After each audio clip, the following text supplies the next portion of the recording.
高雄市议员陈志忠伫面册内压料，讲市长韩国瑜为这个月14号，也就是15号，都会开始来请假，确定未来参加到市政总质询。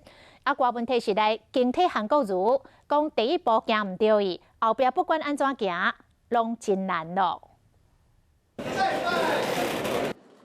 一透早参加松山自由宫的庆典活动，台北市长郭文德走公务行程坚守岗位。不过，高雄市长韩国瑜却被高雄市议员陈志忠讲，对14或者是15开始请假，确定绕跑市政总质询，放弃高雄拢唔管，也阁互韩国瑜看是要好好上班，也是要辞掉市长。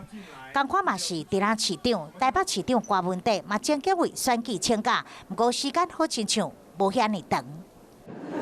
哎，我跟你讲哦，这第一步走错，后来怎么弄都很难。2016朱立伦也有潜力的，我不晓得当时怎么处理，我现在没有印象。不老实讲哦，那个只要一选下去就乱掉了。老实讲，一天24小时不太容易，这个我自己非常清楚的。郭文德坚持做完第2任，不过什么人是后届接班人，伊本人并无表态。鸿海创办人郭台铭已经有想法。 黄建庭够不够资格当台北市长啊？不能让一个好的人才埋没，那我又不选了。我认为我现在又应该把他大方的推荐出来。郭董在私下聊天有跟我讲过，说他是一个优秀的行政人才。那我有跟他讲说，我查过记录，他以前在当台东县长表现不错。故事就是这样 ，OK。